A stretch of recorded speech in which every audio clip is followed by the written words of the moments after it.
Ever since I can remember, it has been my dream to go to the Himalayas.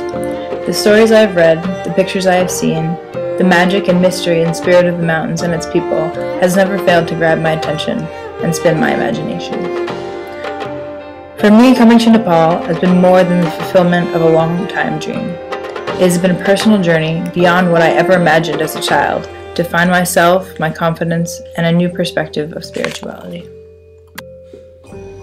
My name is Jessica Alderman, and I came to Kathmandu to prepare high school students in the life skills of global leadership and conduct an independent research project through the Orbis Institute.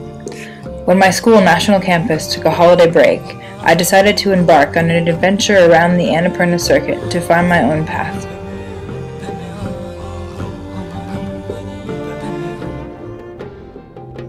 Antonio and I met up in Kathmandu and quickly headed for the mountains.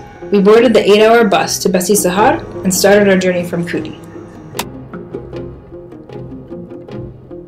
The beginning resembled a jungle environment, with lush greenery and unending rice paddies lining the mountains. This year proved to be a late monsoon season, and as we started our journey into the clouds, I was worried that we would miss the mountains.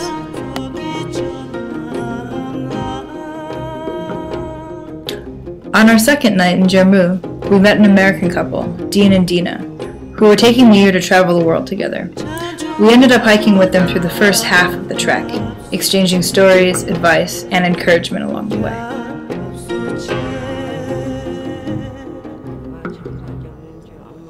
My first impressions of Antonio? Well, actually I thought he was quite a stubborn speed demon. Dina and I would laugh and nicknamed him Speedy Gonzales, only later to find out that his last name really was Gonzales. As we continued upward into the circuit, the climate changed quite a bit. Every now and then we would get a little peek of the mountains that left us with inspiration and anticipation to keep going forward. The rice paddies gave way to buckfields, and the clouds began to lift as we reached Upper Pasang, one of my favorite villages along the way. Despite the influx of tourism, the people didn't seem disturbed. Their priority and dedication to their crops was evident in the intense work ethic shared by the whole community. Along the road, we stopped to visit some of the Buddhist monasteries. There's something so special and sacred about this culture. It fills your body with every breath you inhale, as you sit in solitude in the back during their prayer sessions. The tradition, in combination with the low mumble of the prayer in the setting of the tallest mountains of the world, is one of the most peaceful moments of my life that I can remember. Truly, a moment when the outside world just seems to fall away.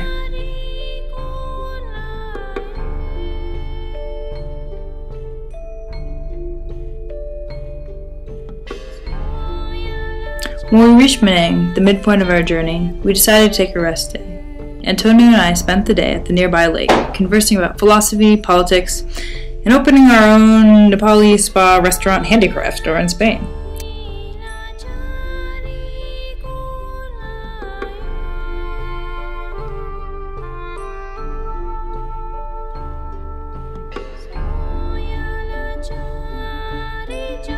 After much contemplation, we decided to take a 3-day detour of the circuit to hike Talito Lake, the highest lake in the world. The path to get up to the lake was a little worn, but nothing we couldn't handle.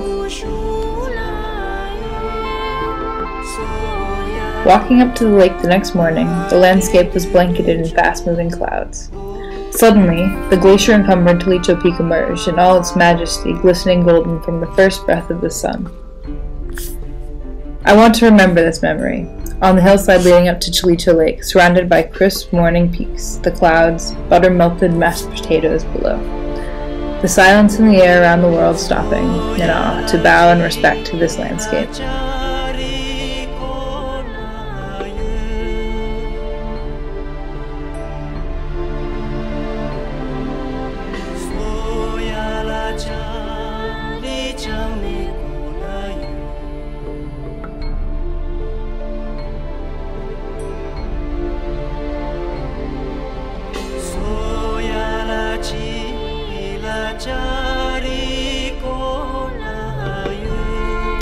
After the lake, we hooked back up to the main trail and arrived at the pinnacle of the Annapurna circuit, Thorongwa Pass. At over 18,000 feet, This is the world's tallest pass, and the highest point I have ever been in my life.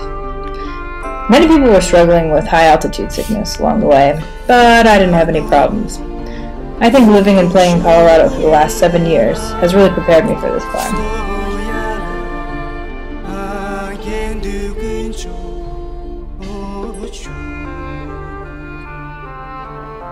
Mukitna was the first village that we arrived at on our descent. It is a holy land shared by both Buddhists and Hindus, and people come from all over the east to pass under the holy water.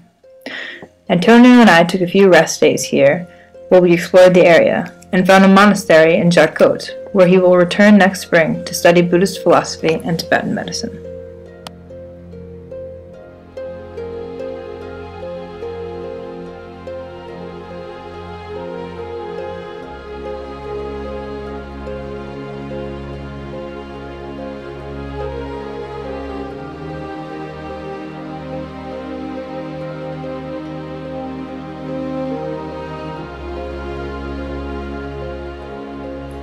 From Mukitna, we headed down through Mafa to Lajung. While Lajung isn't the main trekker stop along the route, we met up with the son of the woman that I live with in Kathmandu named Santosh. Here we took a few days with him to explore the surrounding villages, caves, and waterfalls, and we really had a good opportunity to see how the people and communities live outside of the circuit.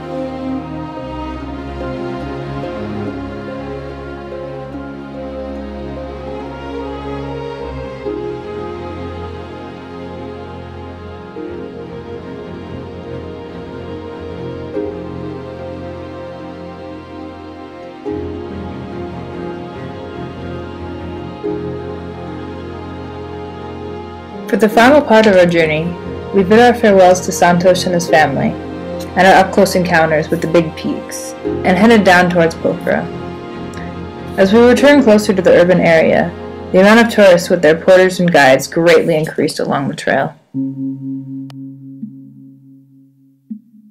The trail at this point turned into a four-wheel drive road, though I thought it much safer to walk than to even think about riding a vehicle.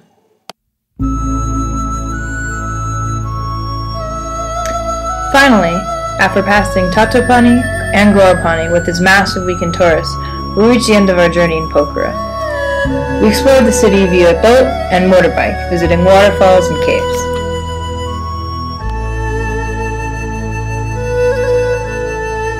Overall, the journey around the Annapurna circuit was an amazing adventure I will never forget.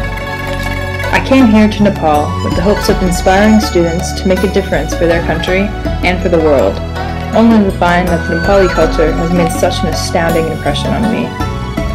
I hope I will be able to repay the favor before my time here is finished.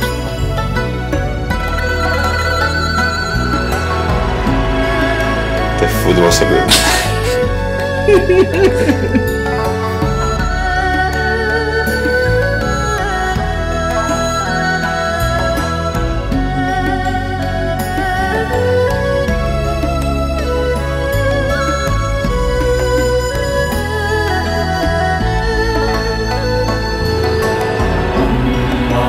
Thank you.